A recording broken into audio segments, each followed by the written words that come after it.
For the analyzation of these news items. Let's see.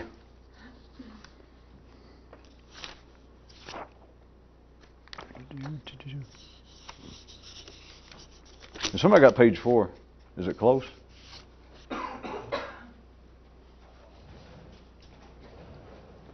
Who's got the items? Over here. Can I have page 4? We're sort of connected and they didn't give me all of it.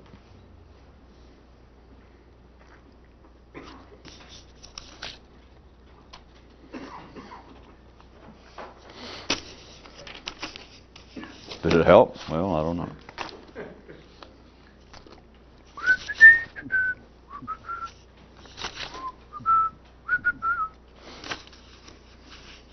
Well, actually, before I get into this, why don't we pick up a piece from last time that I didn't finish that we were talking about, if you recall, trying to make a distinction that verbally is of no great importance, but between what ordinary people call learning and what we were attempting to call thinking. And learning was being primarily distinguished by the fact that it is always a form of plagiarism. There is no choice, and you do not have to take it in a pejorative sense. It is always a learning from someone else, as opposed to the ordinary mind would then be in front of a neurological cul-de-sac, or not brick wall, not our point blank wall, but the ordinary mind would say, well, if you're not going to learn from somebody else, where are you going to learn from? That is not what thinking is, in the sense that it's possible. And I was going to try and give an example. And there was a news item, and I don't have it, but it was more or less that pointed out that learning was always the attempt to absorb, to take into account, to memorize, to facilitate knowledge from somewhere else, so-called knowledge. Whereas thinking would be the attempt to see through and beyond it, not to confute it, not to confound it, not to confront it, not to deny it. And an example did come to mind, perhaps a physical show and tell. For those of you who brought your pet turtle, we'll get to you in a minute, but ordinary learning amounts to this. Don't turn the camera over a minute. I was going to do something dramatic. Well, turn it over somewhere else. I said dramatic. We'll see.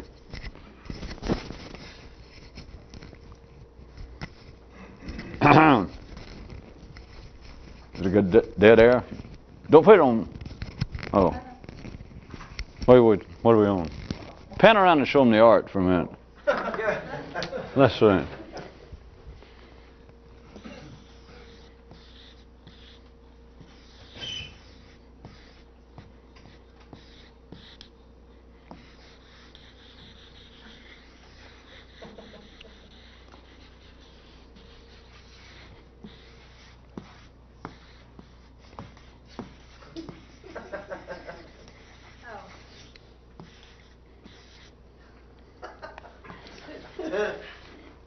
All right. It would be, ordinary learning is like life, or it could be a person, but it's like life holds up and says, look at this. And watch this, and it holds up 2 fingers. That's learning. Thinking would be, you happen to look through the 2 fingers and you see Mount Rushmore between the fingers.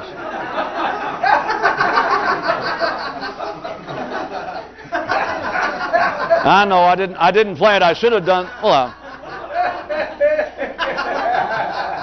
I started to do the Empire State Building, which had been easy.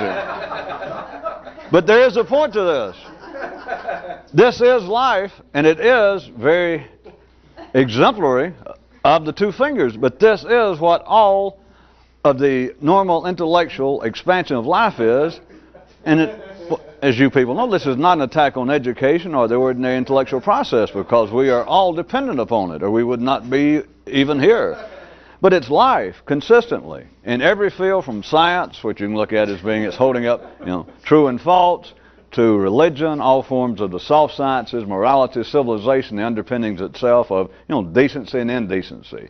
Civilized, more civilized, less civilized. But it's life continually operating on the nervous system here, saying, look, it can apparently be a person, it could be a priest, a rabbi, a professor, your mother, or it can apparently be on an institutional level. That life is saying, all right, now look over here. Because you're trying to improve yourself. Ordinary people think about it under many guises. They can believe that they're trying to improve themselves spiritually, artistically, and etc. But it's, of course, here, it's the only thing that they can change that has any, that begins to even touch what they're trying to scratch. Not just physically of losing weight or pumping up muscles or getting plastic surgery. It's here. And life is continually, on an individual level, apparently, that is, a person doing it to you or an institution. Or wider. It's saying, all right, look over here. You're interested in so-and-so. And you go, well, yes. And it says, all right, look over here. And it always is holding up two fingers. And it just, I don't know whether we actually got it, but I was going to try to make it. The point is that there it is, either an individual or some great institution, or life itself, those of you who are getting good. And it's like it holds up two fingers and says, all right, look over here. And you look. But rather than look at that, which is learning, because you can look, and you always, if you're going to, quote, learn anything, one of the fingers you're not going to like. Well, one of the fingers is going to be false. It's going to represent a problematic possibility. It's going to represent immorality. It's going to represent involution to you. In other words, one of the fingers, is life is saying, all right, look over here. And part of it, if indeed you undergo what ordinary people think of as a learning experience, one of them is going to seem to have some positive, worthwhile validity, while the other one seems to be the counterpart. Which it seems to be, if you're going to study the skunk, this finger's the skunk, this one's the smell. But here it is. Here's learning, as life says, look over here. You're interested in art, you're interested in medieval literature, all right, look over here. And you look, but if you can think, you don't just see the two fingers. It's like you look through them, you go, well, I'll be damned, there's the World Trade Center. But there's life. That is whatever it is at the surface in a 3D world, saying, all right, now look through here. If you're interested, you want to know what life's about? Let's say philosophically. And you go, well, yes, I do.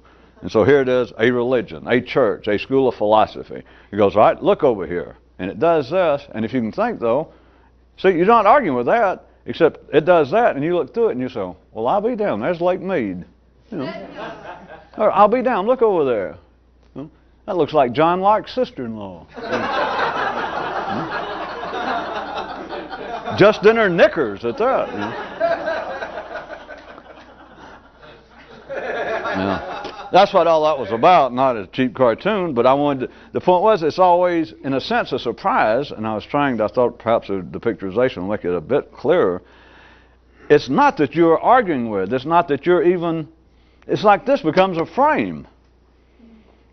That life is saying, all right, look over here, if you want to learn something about whatever, and you look, but you look through it, you look beyond it. That was the distinction I was drawing in the news item verbally last time, that learning something is that you're engaged in that ordinary plagiaristic, cannibalistic march of left, right, up, down, right, wrong, yes, no, I'll think about it, maybe. That's this.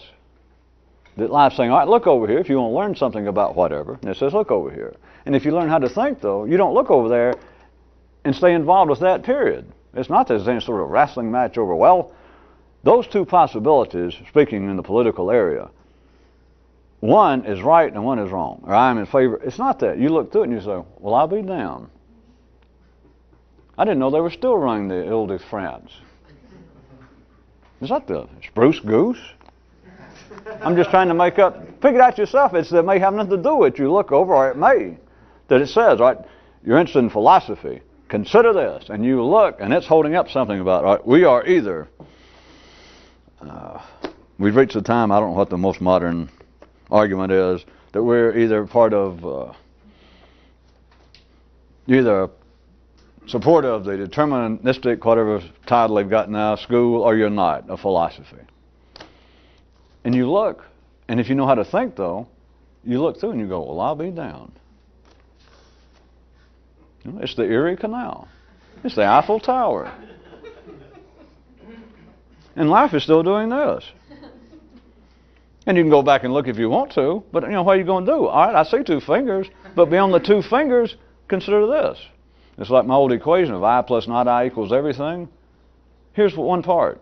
All right, you can look at that. But between the 2, you can see what? Well, if you move around enough, you can see the whole universe.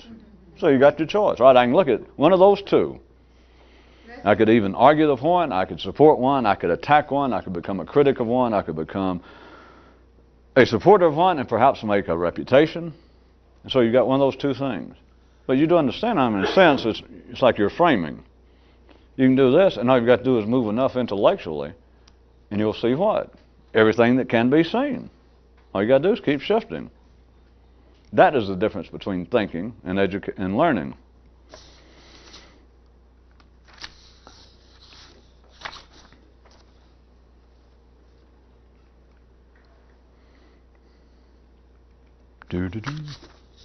Well, okay. Let's start off with a rhetorical question. How often does this happen? Ask yourself. But here it is. The people who do not know where public conveyances, collective intelligence to you guys.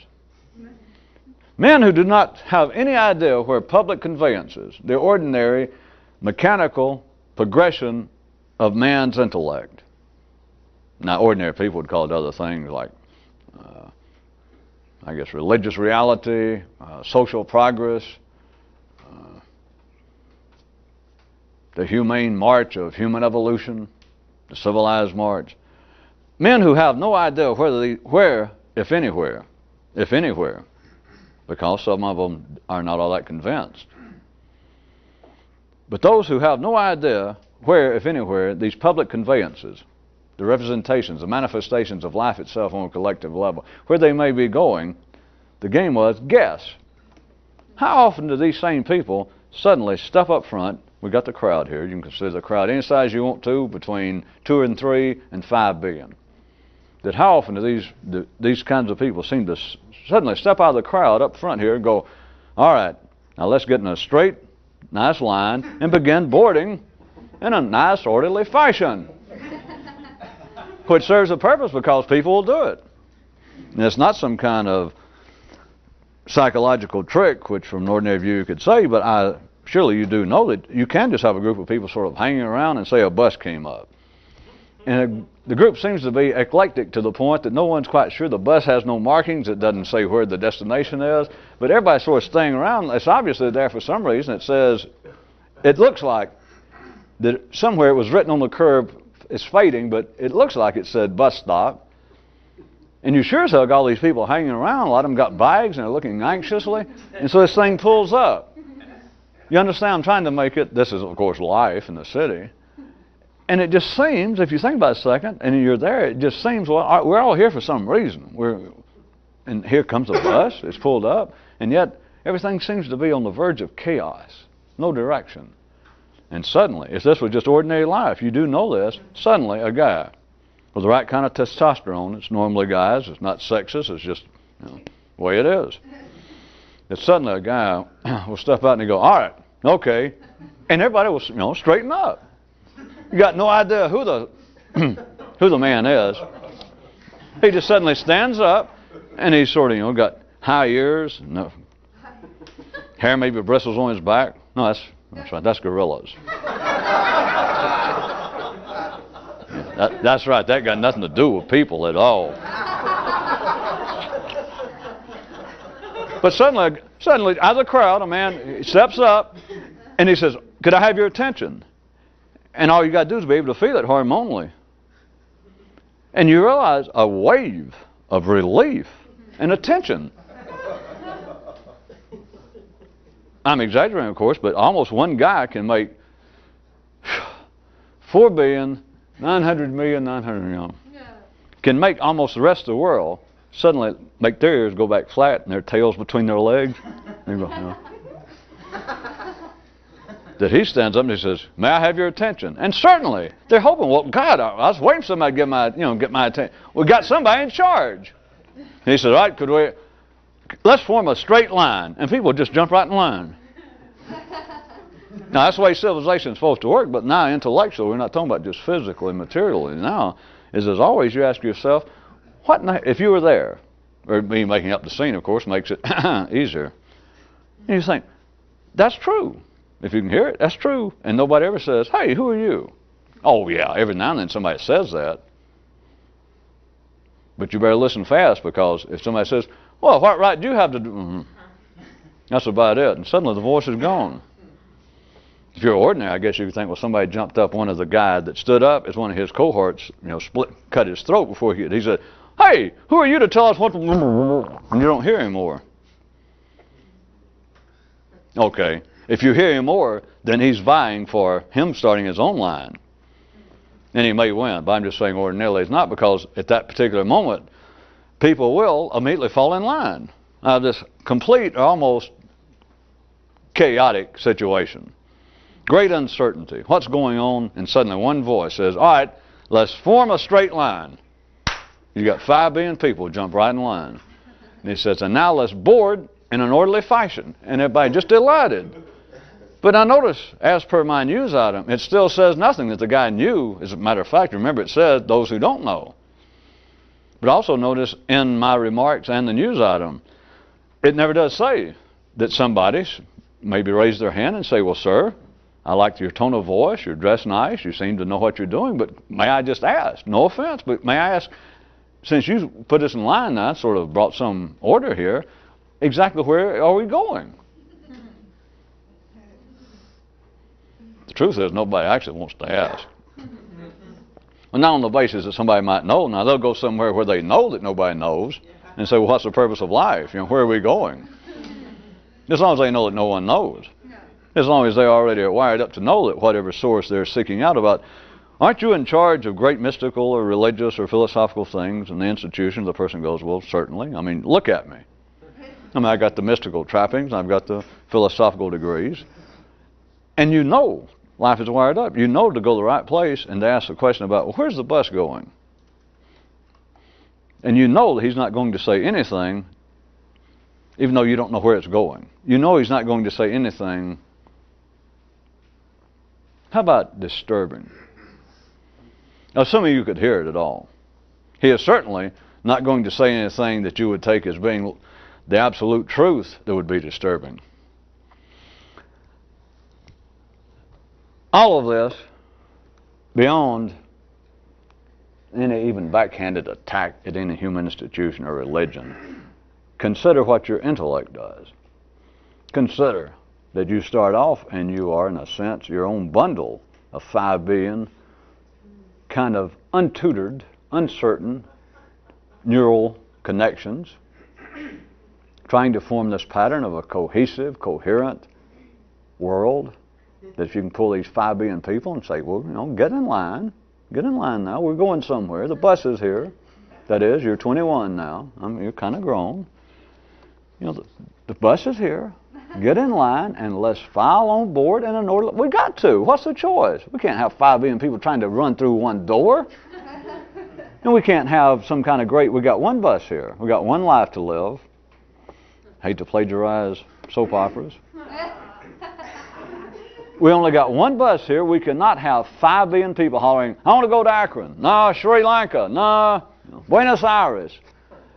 We got to get in a single line, people, and everybody knows that, and they'll jump right in line and file on in an orderly fashion. And if there's any sort of mumbling or question about, well, I'm sure I'm far back in line, and I'm not sure this is a bus.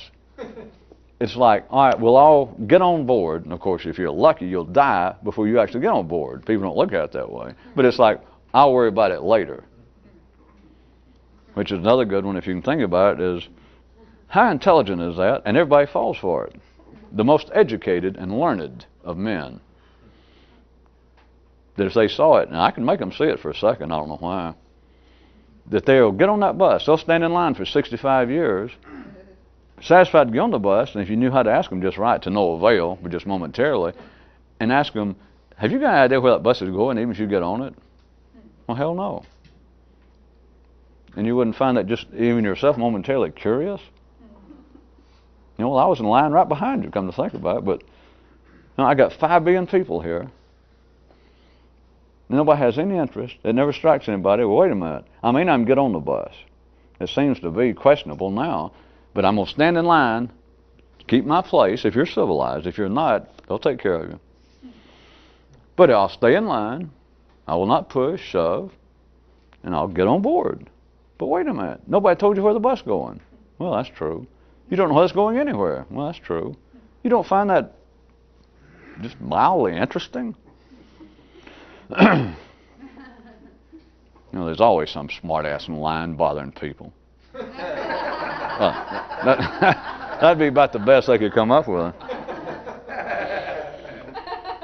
But back to pointing out what I'm sure is obvious to you, it's not an attack in any way on the ordinary flow of civilization or man's wonderful institutions. But back to you, is that not the way that your own mind formed? At the time you had no alternative, which is the same thing I'm bringing up now, if suddenly someone had jumped out of the darkness of the universe, and there you are at 18, 19, anyway, and they say, do you realize you're about to get on the bus? You're about to, once and for all, once you get on that bus, look, there ain't no way off. I mean, you can look at that if you want to carry my allegory a bit further, and why not? That's the thing about allegories, remember. That head philosopher was out on the job, up on the second story scaffolding, and he hollered down there and told him to stretch that mother. Grab that allegory and stretch it until none of us can stand it. Then be time probably for a break. Just right. You go on the bus and you obviously can't get off. It's going to be too late to ask about it. That's the same thing. You had no alternative, but it's the same thing, if you can see it, of a man's mind. Ordinary people we want to refer to as a man's personality, his whole psychological being, that in some way, you know, they're still arguing over, are the cats really in charge? They can't be completely in charge. But they will not, it's impossible for the mind to conceive of the fact that what seems to be my individuality was conformed on a bus. I got in line, not knowing where I was going. Somebody told me, friends, we must operate in a civilized, orderly manner, one at a time. I went along with it. Everybody else did. I never had any question about it. I never would look through. They said, now get in line. And everybody went, okay. And then I became me. I became like a soiled seat cushion on a cheap bus. I couldn't resist that. Cheap poetic, pseudo-poetic flim-flam. I don't know.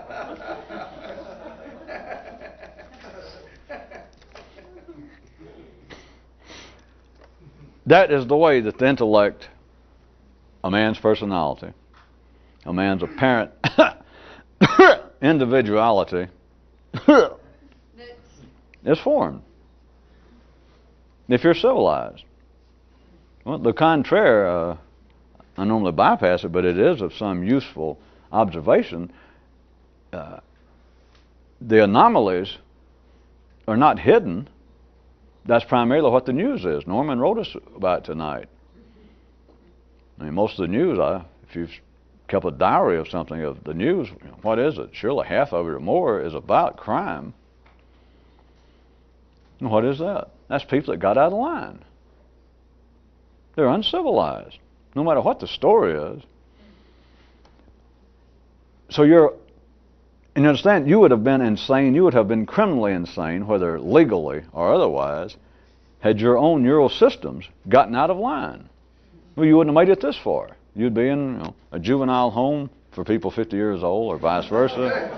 You would be in jail. You would be in a straitjacket if they still use them.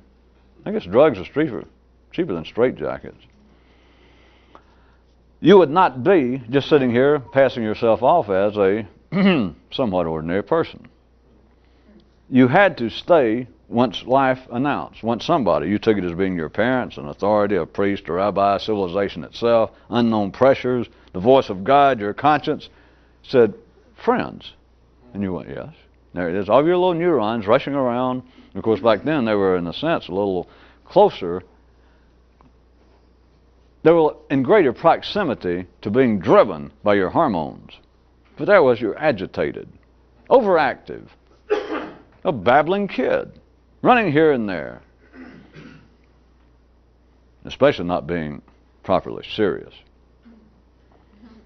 And suddenly it's like the day comes, which is what all those kind of rituals were supposed. The purpose was supposedly to mark off, like bar mitzvahs in the widest sense, that, well, it's like finally that life says, now wait a minute, you're going to have to be responsible. And that's back to my story, that it's suddenly as though a man jumps out of the crowd, or a person that goes, friends, we're going to have to get in a single file here and board. We'll begin boarding, but in an orderly fashion. That is becoming a man. And with a small m, of course, for you women. But it's like, well, all right, now, you're right. Okay, I'm civilized. I won't do it in my pants, and I won't stick my finger in my sister's eye. Yeah, and I'll eat my rutabagas if I have to. And I will more or less get in line.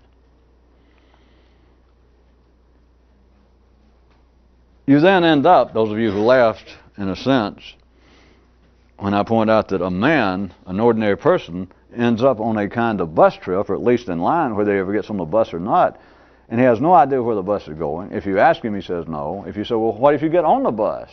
I mean, it's bad enough that you may not even get on the bus. You look up there how long the line is and the rate it's going, and he said, well, I admit, I don't know whether it is or not, but, Jesus, I started off as a Baptist or a Jew or a Catholic or an Italian. No, it's an ordinary human, so what am I going to do? Which, of course, is no boon if you could make an ordinary person hear that in line. But you understand that would be their attitude if indeed they heard in some clinical, objective fashion your question about what in the hell are you doing in line here? What are you doing living an ordinary life? What are you doing being a cattle, part of a herd, and you have no idea what it's up to? Because once you even get to the bus, if you'd like to change allegories in mid-track, it was pointed out to you that regardless of what they profess, which is the finest institutions the best life has to offer, but regardless of what they profess, there's only one thing that the Hormel brothers can do for cattle. I guess they'll be as nice as they can. Maybe they'll give you a shot of Jack Daniels before they put the sledgehammer to you. Maybe they'll give you a moment of silent prayer. Moo, or let you call your mama before they. The ordinary person would find there would be absolutely no benefit, of course, if you could get them to realize, wait a minute, you may never get on the bus, but even if you do, you don't know where it's going. Now back to you individually. At the time, you have no alternative. But that is exactly the process of becoming civilized. That is exactly the process of being absorbed into and becoming part of collective thinking. And part of that process, now back to the difference between learning and thinking, is you literally, in the sense we talk about now, cannot think about such things if you're ordinary. Which gives rise, again, to the historical and continuing stories and beliefs by many people there's some kind of secret knowledge, secret words even that you can't say, or if you knew it and said it, it would shake the foundations of the world, or it would spill the beans. The conspiracy would all be known. That it's just they're things you can't say. That's true, but they don't understand why. The reason they can't say them is because they can't say them. No, that doesn't make enough sense. I know. Look at it another way, though. The ordinary intellect, being formed under those conditions and having no alternative, the things that you cannot say, the things that you cannot think, would be in response to, why are you in line? Why did you become civilized? Why do you accept the possibilities? And you can't stand there and argue, well, part of what life says is true, part of what you call collective intelligence, part of it is obviously valid, and some of it's not. And they think the Captain Cooks and the Magellans are dead. Hey, we're talking about serious intellectual explorers. You figure that out? That part of what life says? How about this? Look over here. Look over here. Well, perhaps the world is round. I don't know. Maybe if you go far enough east, you'll end up west. I don't know, but look over here. And a person thinks,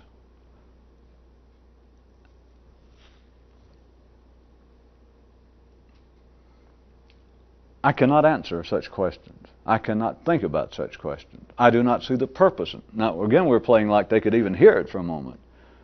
Why are you asking me why I'm in line? Why are you pointing out that no one knows where the bus is going? At least the people here. And you pointed it out to me in a sang-froid manner, and for a split second, I hear you. It's not an attack on these people, but they don't know. I don't know. Because how you feel it is that the whole genetic pattern of the crowd, the 5 million, the 5 billion, they collectively do not know. It's not you having to single out once you can think. It's not you having to single out somebody and say, well, this guy claims to be a religious leader or the world's greatest philosopher. But I got my doubts because I saw him one time wearing flip-flops. Or I saw him one time have a drink. Or I saw him with a man who wasn't, or a woman who wasn't his wife. There can't be, there's no excuse. There are no exceptions, modifiers, or qualifiers to whether collective people or man collectively knows what he's doing. You don't need an asterisk. You don't need a footnote. All you got to do is be able to hear live talk beyond the cacophony of the noise of the city. That's what makes it very hard. It's almost impossible, sans any interference, to hear the substrata voice of life. But if you did, then you don't worry about all these, the superficial voices, the public voices saying, all right, over here, folks. All decent people, come over here and line up next to me. We're waiting on a better bus. There is no alternative to think. There is no way out of the line.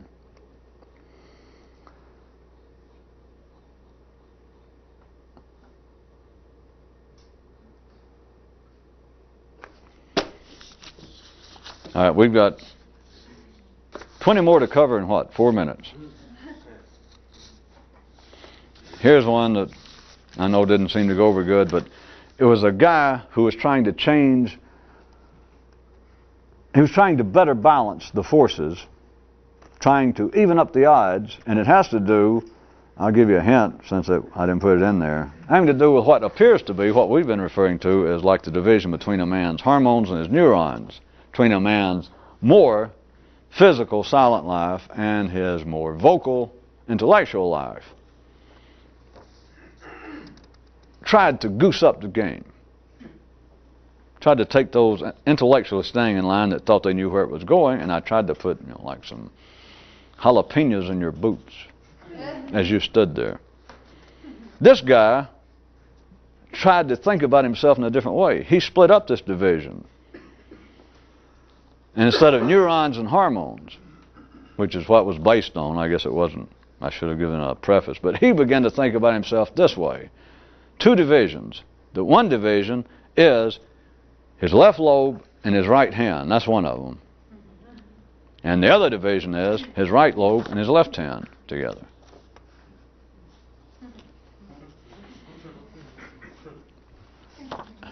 I'm going to tell you what. Well, I guess you assume that I had some faith that you could get something interesting out of that, because it has to do with the fact that there is no such thing as a distinct division. It has to do with the fact that one division is not superior to the other, which, again, runs contrary to anything that's possible to think while standing in the ordinary line for the bus. That, well, man has a higher calling and a lower calling. Man has a higher possible nature and a lower possible nature. And this is just ordinary people. They could take things that I've been talking about and go, that's all you're saying. Man has a carnal nature, and man has the potential for transcendence.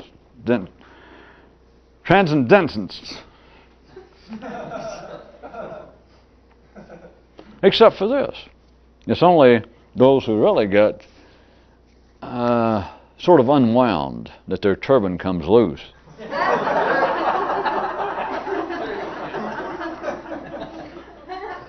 Who can really support the idea that there is not only a discrete distinction between better parts of man and worser parts of man, no matter what they call it. Not only that, but that there is something functional, operational, beneficial to increase, to magnify the power and the strength of one over the other. But they literally, that was not a cheap shot, say their turban has to come undone. They do. Those that pursue that, and it doesn't take far, life steps on them. They get put away. They go cuckoo. They are no longer in line. They are no longer a significant factor in any aspect of life. What cannot be seen by the ordinary mind, again, is what this represented. Is obtuses that may have come out. You still rolling? Yeah. Okay. You want to change it? Keep going. Okay. Well, holler when you need to change it if I keep going. Is what this represented, which is not all that mysterious if you heard it. It was like taking the guy, instead of, all right, it's my brain, which would represent, even to people who would want to be more religious, my mind, my spirit, it is that is the greater potential, the higher potential. And then the lesser potential, of course, is man's old crude carnal part, his old sex organs and his guts, and all his physical hostility, all of his old animal parts. Yeah. Then, if indeed they were on some workable path, that is, those who won't be religious or philosophical or mystical in the ordinary sense, on that basis they are properly pursuing their own self-claimed goal, one at the expense of the other. But back to what I was pointing out, it's not me saying it doesn't work from some personal judgment. I'm saying, and you obviously heard it, if it does apparently begin to, quote, work, all it does is make them crazy. I'll just put it to you simply. They are no longer part of the uniform, orderly line waiting on the bus. And the line will take care of them. They'll put them away. It will dismiss them. It will turn them out. The religious, even the ordinary, now the ones that do not become fanatic, let's just use religion again, it being the best example of life operating at an institutional level in the civilized progression of man. The heart of, quote, religious people are not fanatics. They do not kill each other and they do not go crazy. Of course, then that becomes other jokes that they'll turn on each other and go, well, what kind of people is this? All we are is what colloquially they used to call Sunday Christians, to use that religion. Yeah, they go out and drink and raise hell all week long. And then on Sunday, they'll go to Mass. Well, at least they're sane. At least they'll stay in line and won't be put away. But what is going on that even the mystics cannot reach any sort of success for a man to say, what I want to be is more civilized, what I want to be is more decent, and what I want to do is increase my good possibilities and decrease my bad characteristics. But then the idea of mysticism, the idea of really some altered state of consciousness, some insight, some satori, some moment of epiphany, a goal finally of the epiphany. It never happens. And that's what this news item was about. This one guy decided that he was going to think about himself in a new way. But now remember, we hadn't changed the game completely. I just cut up the two possibilities now into four parts and I rearranged them. And you're just not used to it. It's partly, we had, let's say, we had Ken and Barbie. And I cut Ken in two pieces and Barbie in two. If you don't like that, we had Gumbo and what was his horse's name? All right, we had Lone Ranger and Tonto, and I cut them both into two pieces. We had Batman and Robin. We had Samson and Goliath. We had Samson and Delilah. We had Ford and Mercury. We cut Batman and Robin into two pieces. Well, am I getting to... How about Gabriel and Lucifer? God and the devil. Somewhere in all that, pick it out. Those two represent man's good parts, the parts that I'm trying to magnify and increase my strength in those areas and decrease, to overcome my weaknesses. Here's what this guy did. He took that and he took Samson and Delilah, Ken and Barbie, and rather than leave it at that, he cut each of them in half and then put them back together. You know where it's going. Not in their initial configuration. He now thinks of himself, he said, is not the two lobes, the two hemispheres here representing man's highest intellectual, cerebral achievement. Not that, and plus not, I used hands just being exemplary of man's physical being. Working, killing, fooling around sexually, eating. Just how crude and common. They don't come much cruder and common than a man's hands. But this guy says he has now divided himself, or he thinks about himself, into these two major divisions. Left lobe, right hand, that's one. And the other one is right lobe, left hand. It's two different counts. May I hint to you, if any of this had any usable significance, he might get somewhere. He'll never become a cardinal. He'll never give him his own temple. He'll never have a chair named after him in the philosophy department. In other words, it won't get him anywhere in life. Intellectually. I don't mean it would stop him from getting anywhere, but if he suddenly, now we're playing the game, that if he could do that and then suddenly stepped out of line and said, wait a minute, folks, I have this brand new idea, and told them that, the people in the immediate vicinity begin to go, I thought that man looked funny. You know, don't lay him back in line.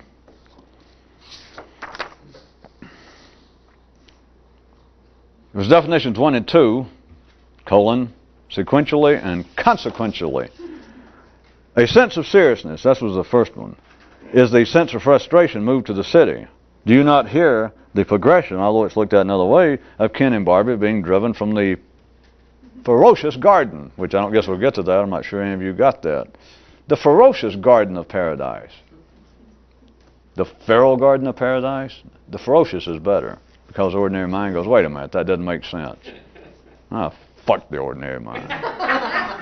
I'm sorry. The sense of seriousness, the sense of frustration moved to the city.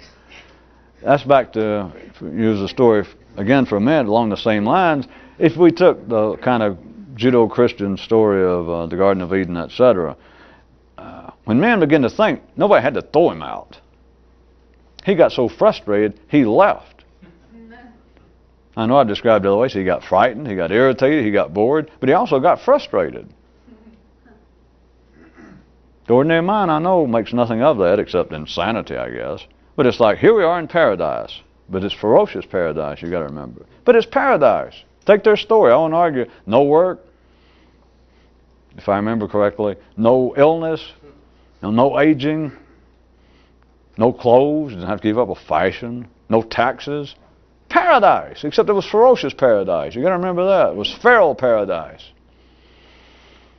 Then the fall was, they became unferal. And what was the next stage? They didn't know what to call it. But I'm going to call it for them. What the hell? Frustration. I could have called it irritation. It was frustration, and they didn't know why. The story is still going. It's not, well, I know all of you. There are other exact similar stories in all kinds of religions. It's not just in the Western world. It's not just Christianity and the Old Testament. But it's always that there was a paradise, and then the gods threw them out. It was not that nobody had to throw them out. It is frustration once you're no longer feral. Because once you're no longer feral, once screwing, eating, sleeping, and just laying around like a bricklayer,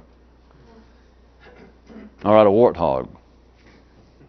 Once that will no longer do, which if you can think, it will no longer do, then what? Well, you can go.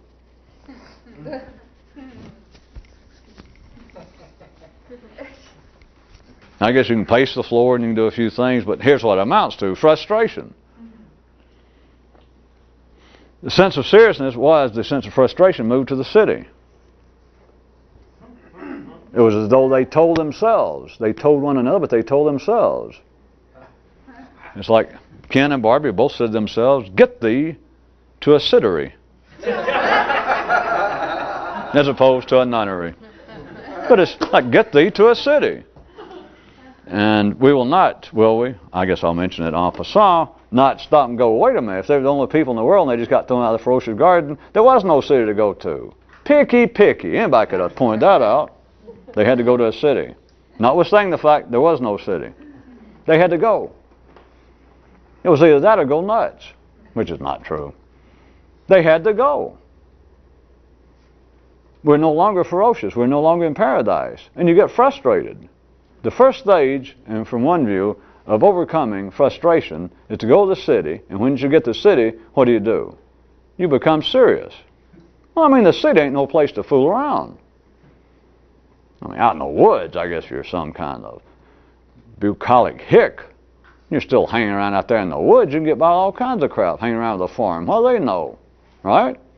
But you get in the city and you got to sort of pull yourself together. You can't go walking down the street with money hanging out of your pocket. You can't trust everybody. You got to stay on guard. You got to be alert. You got to be serious. Ask anybody that lives in Manhattan. You walk down the street, you don't try to look like some Andy Griffith look-alike. You don't go along whistling and skipping like Gomer Pyle on a warm day. The main thing is you look serious, you look ahead, you look like you're not going to take any shit, but you look serious. And it's not just, of course, physical. You got to be serious to get anywhere in New York. If you go into the city, you got to be serious. If you go into the city not like Gomer Pyle, I don't know what you're expecting. They're not going to hire you. I started saying an advertising agency, but that could be the one exception. You're not going to get appointed to a judgeship. Maybe that's two exceptions. You're not.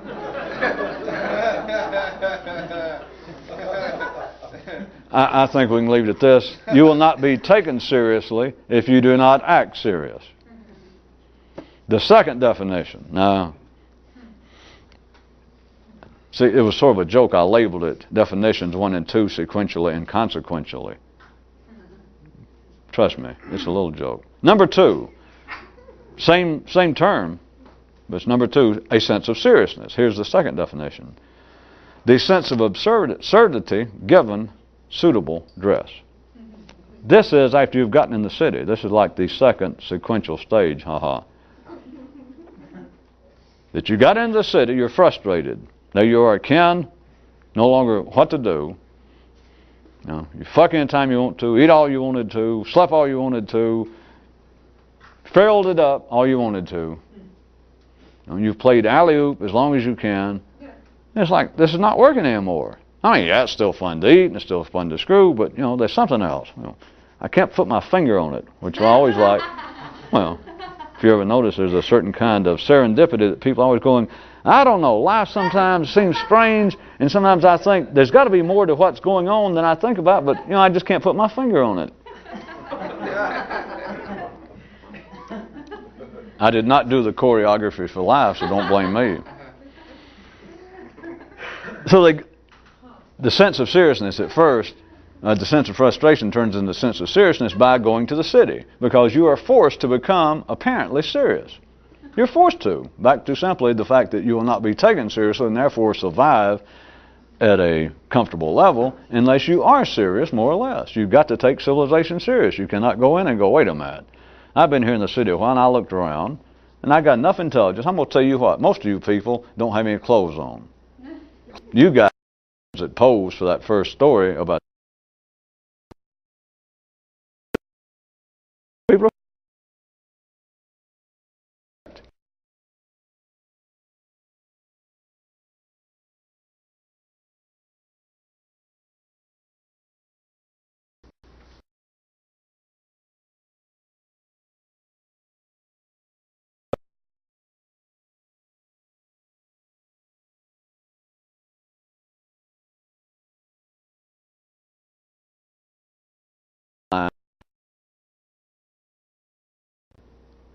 It does not solve the frustration, but you've got no alternative. And it's as though almost you are now in line, you're surrounded by other people, and it's not a single file line like the news story, of course. You have to look at it in a kind of 6-dimensional topography. You can call this a single file line, except it's 5 billion people in a single file line in any direction you look. assuming all 5 billion were sane and civilized. So the thing is, even once you realize, well, I am not any less frustrated, but at least once you get in line, you're like a cow thinking, I want out of here. But you're in the middle of a 5 billion head herd. May I ask you this? Where are you going? You can't go anywhere. And it's not just then an additional state of frustration. It is a sense of safety. It is back to the original that a cow steps out and says, wait a minute. I know everybody's kind of mulling around, which people and cows want to do. Kind of mulling there. Kind of uneasy, aren't you folks? We all go, He says, all right, let's get in line. So once you realize, once you get in the city and you're no less frustrated, at least it's like then you're in your own intellectual straitjacket. You're shoulder to shoulder with everyone else. And it's those kind of passing feelings, well, I'm going crazy, except I ain't got enough room to actually do it.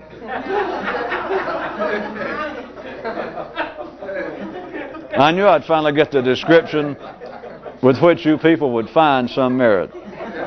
Well, you do understand there, although it may sound like an easy picturization, but it is, in many people, your own family, your own friends, you. In many instances, you thought, well, just being alive sometimes, it feels like my mind is about to unravel. I'm about to go nuts. But it's as though, and psychology even takes some note of this, they talk about the importance of having close personal relationships, the support of friends, that you can call up somebody and go, God, can you meet me? Let's have some coffee or come over and talk. I feel like I'm going nuts. Either do it literally, or it is like the collective pressure that you're surrounded by 5 billion other cows just as close to being nuts and coming apart, just as frustrated as you are. But it's as though, all right, if I could move a little, I'd go crazy. I'd just absolutely become berserk and hurt somebody. But it is as though you are staying like this, and it's like, well, it's sort of a good thing now I'm in line. On another hand is that good old story of men who think, and women, but who think I would go off and do something great and mystical in my life. I really would. It might kill me, but I would sell everything. I would leave, and I'd get on a boat, and I would go to India. I'd go to Tibet, if they had a port. I would do all of that. I'd give up everything. I would meditate. I'd take drugs. But Jesus, I've got a wife. I got a second mortgage. I got 4 kids. I got to get them through school. I simply got to do the right thing. It's like I am like this. I am almost nuts. I am so frustrated I could almost explode, except I don't have room. It's too crowded in here. I just can't do it. That's part of the safety. Back to the second definition, a sense of seriousness redone. Number 2 is the sense of absurdity given proper dress. The proper dress refers to the first definition of the sense of frustration moved to the city. Once you get to the city, nudeness, nakedness, a fig leaf, I'm sorry, Ken, and especially Barbie, I'm sorry, it will not do. You must take on a suitable sense of dress. What is part of being serious? Is to cover up the sense of the absurdity. That the feeling of looking around about, well, here I am, knocking myself out, living a neural life, not hormonal life, because again, we'll assume that you're just walking around sane. You look after yourself, you get enough sleep, they got food in the city, you can get by on less work than your great aunts and warthog uncles did. And yet, there is a sense of absurdity to think, what would it take for me to stay alive? How many hours do I have to work? How many times I have to go down and apply to some government agent to get on some sort of welfare program and not even have to work? Beyond all of that, I could sleep in the park. I could sleep in my car. Damn 59 Buick makes a nice little condo. No rent. It is the passing awareness for the people, intellectually put it into words, that it is somewhat absurd for me to be here in line. I'm not just, as you know, knocking the rat race or getting ahead in life. That's not it. But it's I am here in life, and I am living in ways that do not satisfy me here. Of course, ordinary people call it everything but that. It's that life does not satisfy me. That's no secret. Even I'm not going to take credit for that. There is a known absurdity to the intellectual life of man in that it cannot be satisfied. Of course, Not supposed to, as you know by now. But it cannot be. No matter where you scratch ordinarily, it cannot be satisfied. There's no way that a man can intellectually be satisfied at the ordinary level of whatever line he's in, on whatever bus he's apparently waiting for. It simply cannot be done. And it's only ordinary people that assail themselves and life about, well, something's wrong here. You're right. Life is not satisfying, and by God, I'm sick of it. Who will we blame? Who will we get? So that's ordinary people, which just continues the frustration. It helps resuit it. But once you get into the city and you move the frustration from the ferocious state into the civilized state wherein you will possibly do less damage to life itself, that you're forced into the straitjacket of being civilized. But beyond that, it's still the awareness that, all right, now I feel a little bit better, in a sense. That is, I'm around other people as frustrated as I am, and there seems to be almost a tacit agreement going on, if not intellectual, at least physically, that all of us, as far as I can tell, are on the verge of exploding. Frustrating to death, which probably could lead to some sort of swelling up. But we're so crowded, I can't do it, thank God. I guess I'm forced to be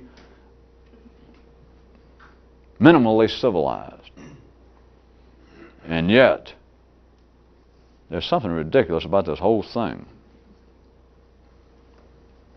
So you got to go through the frustration, then you get into, yeah, all right, they've got me sort of calmed down, or they've got me so wedged in that even though if the bus is not going anywhere, what choice have I got?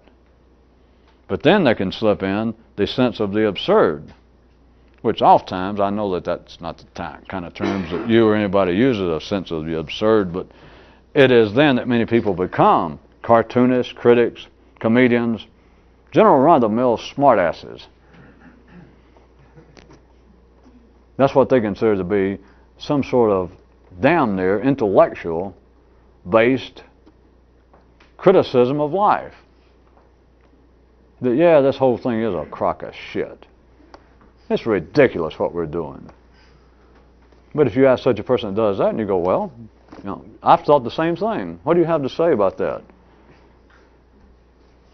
An Italian and a Greek was waiting on a bus. You understand? They got nothing to say because it goes nowhere.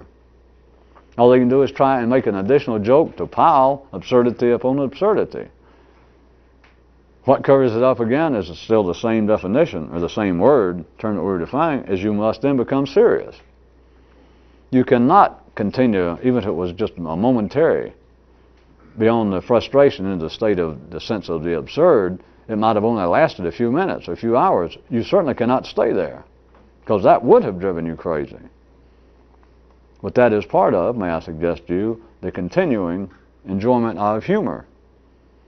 People try to analyze it all kinds of ways, but it is a sense of frustration let out. It is a sense of aggression because of the frustration let out. And it is a sense of the absurd all put together.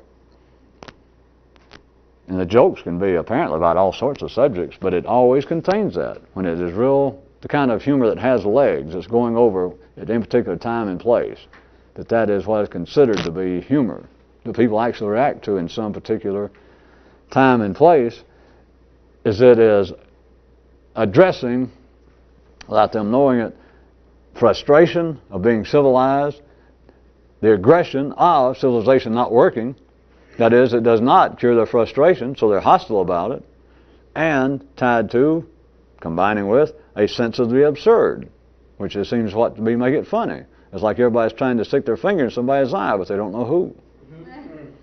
And they'll laugh. That is the proper dress that the city gives once you get there. And you're frustrated, and it says, calm down, or at least get in line. You get in line, and if you're lucky, from an ordinary sense, you get in such a tight line that you can't explode. You simply don't have room. You don't have time. You owe too many debts, too many people depending on you. You just shoulder to shoulder. You just can't do it. But then you got to get past the point of, God damn, this whole thing is absurd anyway. You're right, I can't move, I'm frustrated as I ever was, and it's like I can't do anything about it. I can almost go nuts in the privacy of my own head. It's so absurd. But then you got to get past that.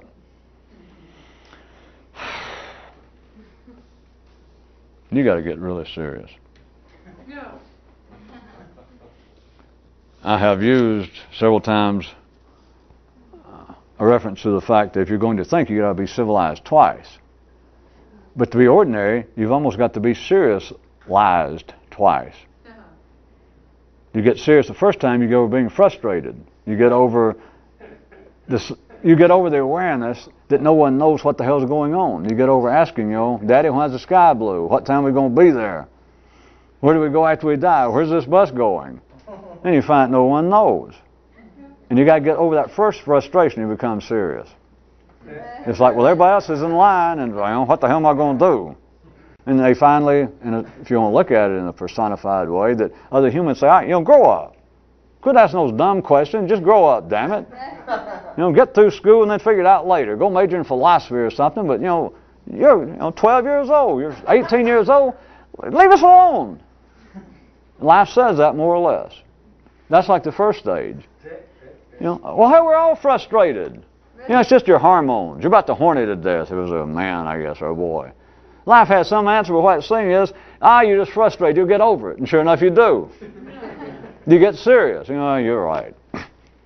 But then you got to get serious a second time. And there is no specific chronology to this, so I'm not going to tell you an age, but it's like the first time is the bar mitzvah time, that you become a little person, a little man, a little adult. But the second one is, and there is, as I said, no specific time, but you've got to become, in a sense, serious for a second time. That is, you get to the point of accepting the frustration as the norm. But then it becomes, and I repeat one more time so that you don't overdo it trying to search your past or see other people, it can be almost as fast. The first stage goes on for a good 12 to 20 years nowadays. But the second one could be momentary, or it could take another 20 years. But it is a sense then of the absurdity of this. Beyond the frustration, you resigned yourself. As though you had a choice if you're ordinary. But you've now, I'm married, I'm in school, I got debts, And then periodically is the sense of the absurdity, which I could also point out, besides the delicious taste, is one of the attractions to drugs and alcohol. It touches a little on the frustration, and does something to the nervous system, but also does something to the sense of the absurdness of civilization. But you've got to get serious a second time to be fully civilized. Not to be a thinker, because to be a thinker you've got to be civilized twice. But to be civilized in the ordinary sense, you've got to be serious-ized twice. That you got to get past frustration, and then you got to get past the sense of any absurdity. Other people would call it, I use absurdity knowingly with you people, having to do with humor and seriousness. But other people would look at it another way. They wouldn't want to use the term absurdity.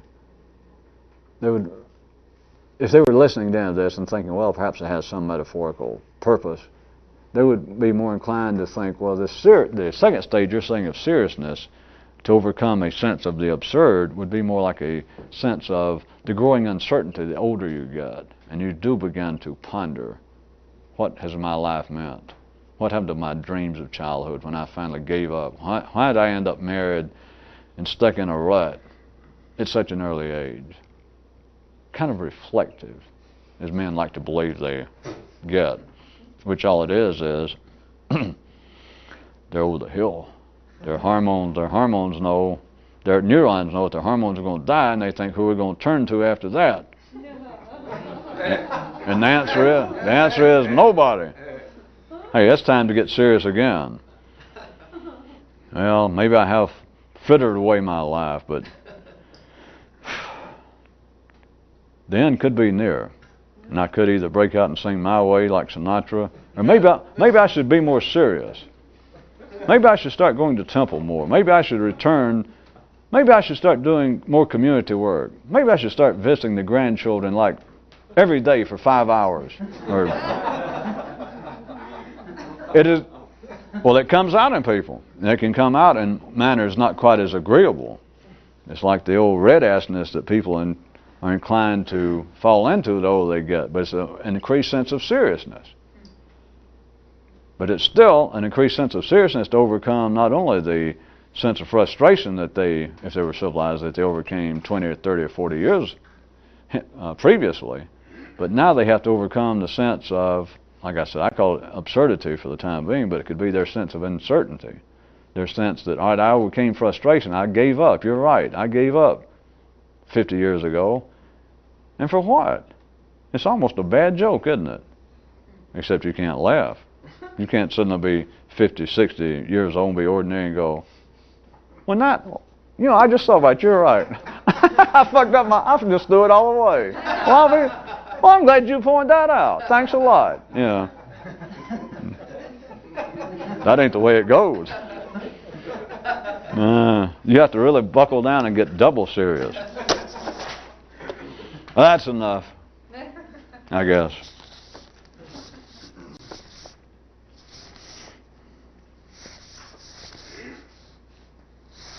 Well, this doesn't seem, I can't resist reading this.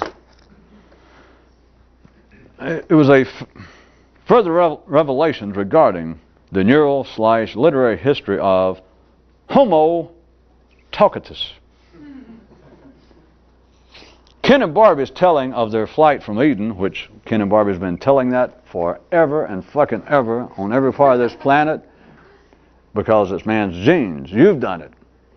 Ken and Barbie's telling of their flight from Eden was the prototype of all Dr. Frankenstein's stories, which what it amounts to is an unknown confession. They think that I am my own self-created monster. Fleeing from Eden, this would apparently be backwards if an ordinary mind could hear this, and I'll leave it to you. It would apparently be, as always, or very often, backwards. Yeah, that's right, I got it backwards, but hey, give me a break. At least I'm 100% wrong. You got to admit, I don't fool around.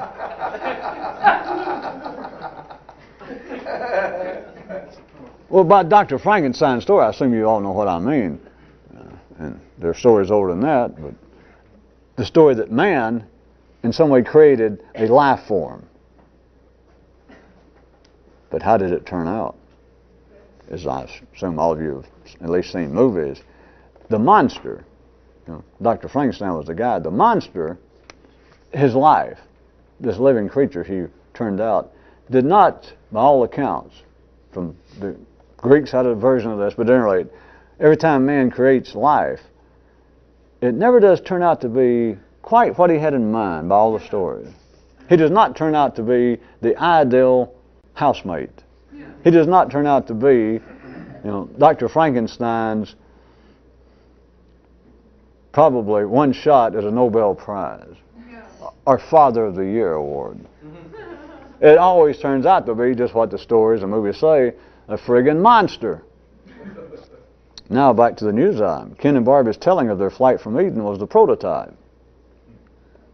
That is not the way they would see it. But what is the flee? What is the exit from a ferocious garden? A pre-civilized. Well, it was an improvement. We can now talk, we're civilized, right? Except no one seems to be satisfied. Well, that's true because, and here it comes, they'll say, well, it's because society has turned into an almost, if I may say so, almost a monster. Well, I'll be down.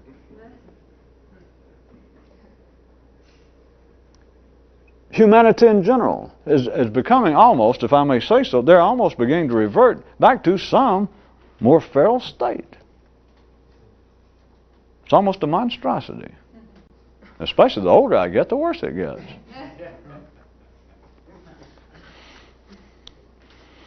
Whenever the human mind at the ordinary level believes it has created something, and now you can go fast creating life, to people believe to varying degrees that the birds are creating themselves. They've got to say so in this. Part of what you are, well, at least the good parts, the reason, part of what you are is what? Thanks to you. I mean, if you're saying the parts that are not admirable and honorable are what? Well, we know what. Somebody's goddamn fault. I mean, maybe not anybody specifically, but at least the herd, you know, society. A monster. When life is created by man and seen from an ordinary level as being created, it is to varying degrees always if not an overt, I'm going to step on you and mash you, monster, it's about to get out of hand. Just a matter of time. I mean, you can look at that son of a bitch. Take the movie. You look at Frankenstein, the monster, that is, the doctor, this brilliant person, the original stories, all the versions, from nothing, from a dead body, from inert materials, created life. But now let's go back to the movie. Forget the Greek stories. The movie is better. Any version you ever saw is a Mel Brooks. Even now, anyway, the monster, as soon as they go through all the build-ups, when they were really hot back in the 30s and the 40s, you people have seen it, and all the castle and the lights and all these pseudo, lab equipment, and this monster is covered with a sheet, and finally, lightning hits the original movie version and runs some kind of great generator and sends the universal life spark into this creature. And they pull down the sheet. You look at him. I mean, if you'd seen the original movie back when you were 7 or 8 years old, I believe all of you are intelligent enough. When you saw how he looked, you just knew that things did not bode well. I mean, he seemed to move, and the doctor was just delighted. I have created life. And you think, sir, have you looked at that son of a bitch? I mean, are you actually glad that this thing's alive? Have you looked at him? He's all kinds of pieces and cuts and things in his head. And there even seemed to be a crude allegorical message, or at least it's done so by later observers and critics, that, well, that's what happens if man tried to play the part of God. Well, talk about a cuckoo bird way out. Yes, I don't understand it, so, hey, I won't think about that. That is, we shouldn't do that. Well, maybe not. But how did Ken and Barbie become Ken and Barbie? Well, no, I didn't create my own monster. Well, how about the part of you? Well, you're Ken, right? Yes, I am. Well, you have certain, I consider, admirable characteristics. Well, I guess I do. Well, how'd they come about? I mean, was that kind of an offshoot of Dr. Frankenstein? Oh, no. Well, does this have to do with the fact that your father was a drunk? Are you crazy? As a matter of fact, I had to overcome certain, shall I say, psychological, if not sociological, drawbacks as a child. And your name's not Frankenstein, Dr. Frankenstein. No, no, I'm Ken. Did you follow any of that? That it will deny that the creation of life, that the creation of myself, is in any way